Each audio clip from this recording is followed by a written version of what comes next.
বাংলাদেশটা হচ্ছে ওদিকটাই, মানে যে নদীটা দিয়ে গেছে ওদিকটাই হচ্ছে বাংলাদেশ, এর পূর্ব দিকে হচ্ছে বাংলাদেশ, যেখানে 65% সুন্দরবন বাংলাদেশে এখন আমাদের মাত্র 35% সুন্দরবন ডিক্লেয়ার করার পরে যতটুকু ছিল তার অর্ধেকটাও আবার দখল করে ফেলেছি। মানে মেন জঙ্গলটা আছে এখন 4300 বর্গ কিলোমিটার সেইটা।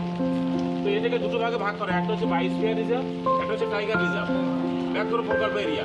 এই ব্যাঘ্র প্রকল্পের এরিয়ার মধ্যে আমাদের আজকের প্রোগ্রাম, তাই ব্যাঘ্র প্রকল্প সম্পর্কে একটু আলোচনা করছি। এখান থেকে নিয়ে এই যে এরিয়াটা দেখছি এটা হচ্ছে পৌর এলাকা, এখানে সাধারণভাবে মানুষকে যেতে দেওয়া হয় না, মানুষ যেতে পারে না, মানে সেখানে মাছ কাঁকড়া মধু টুরিস্ট কেউ যায় না। এই যে এরিয়াটা আছে এটা হচ্ছে ওয়াইল্ড লাইফ স্যাংচুয়ারি, অভয়ারণ্য এলাকা, এখানে শুধুমাত্র টুরিস্ট যেতে পারে কিন্তু মাছ কাঁকড়া ধরতে পারবে না এই এরিয়াটা।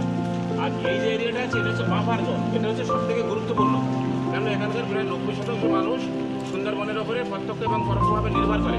তারা মাছ ধরে, কাঁকড়া ধরে এবং মধু সংগ্রহ করে এবং টুরিস্টের জন্য সব থেকে এখানটা যেতে পারি 9 মাস। আমি আপনাদের সঙ্গে আছি, আমি কিন্তু বন দপ্তরের লোক নই, জাস্ট লাইসেন্স নিয়েছে মাত্র।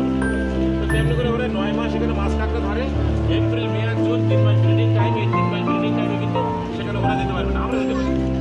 আর সুন্দরবনের সব থেকে কঠিনতম কাজ হলো মধু সংগ্রহ করা। কীভাবে ওরা মধু সংগ্রহ করে নিশ্চয়ই কিছু ইউটিউব চ্যানেল আপনারা দেখেছেন, ওরা মুখোশ লাগিয়ে এই যে দুটো জায়গা আছে এই কোরেরিয়া বাদে এই জায়গাটা ওরা নেমে হাঁটে জঙ্গলে এবং সেখান থেকে ওরা মধু সংগ্রহ করে। আর